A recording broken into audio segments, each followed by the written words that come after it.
I've often wondered how many people have a book in their heart or have read a book and thought, well, I could write that. And I've always admired the people that actually do it and don't just dream it. And today you are about to meet one of those women who's releasing her very first book during COVID. I mean, seriously, you have a book. I have a book. You have a book. I have a book. What does the cover tell us? Because I see a tree. What do you see when you look at the cover? I mean, can I be honest? I see my name.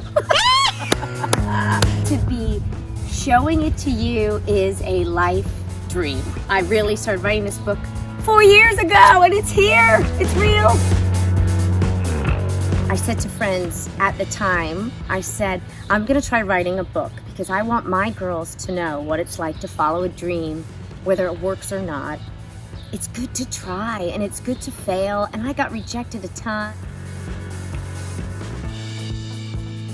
Thank you so much for sending along your work. I'm regretfully going to pass, as it's not quite right for my list. Unfortunately, though, after careful consideration, I just don't feel like I'd be the best fit for the Trebors. That was okay. Every time it happened, I'd tell my girls, I'd be like, guys, I got dissed again today, you know? And we celebrated that because I felt like the more rejections I got, the closer I was getting to a yes.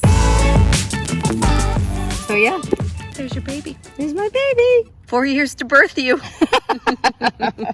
Tell me about the walk in the woods that inspired all of this. I got to a path. I was walking along a path and I saw this tree, and it had, like, you know at the bottom of trees where they have, it looks like a little door, like a fairy could live in there or something like that. And I was like, creatures live in that tree. And I don't even know how long I walked that day, but I walked, and this world just came around, and that was how I created the Trebor world. The book is really based on this giant, mysterious tree that these creatures called the Trebors live in, and they're tiny, and this tree is massive, and it's like they live inside this city inside a tree. The book that really inspired me to write this was C.S. Lewis's The Lion, the Witch, and the Wardrobe.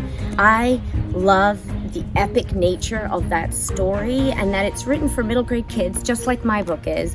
I'm not saying that my book is The Lion, the Witch, and the Wardrobe. That's a girl can dream. Like some of the adventures Stella gets into, she's the main character of the book.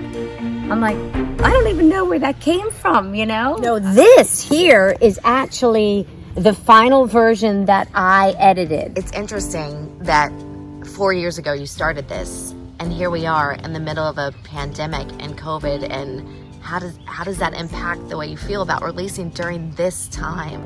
I know in my heart that this is a book that has messaging that is so applicable for our kids right now. Our kids are being asked to do these things like stay home. They're not doing their activities anymore. They're not going to school. They're not able to do all of this. And to explain to them that sometimes you need to pull together to fight back the evil is what this book is all about. So my hope is that the kids will read the story and realize the collective power in coming together, because that's a lot of what's in here, and believing in something bigger than yourself. I feel ready for people and for kids to like read this. My heart's in it, and I hope that shows. I hope it's a gift to people. So it feels amazing. I love being inspired by amazing women who are doing great things. And the message in the story is just so cool, right? Like no matter what your dream is, be the author of your own life and take it to great adventure.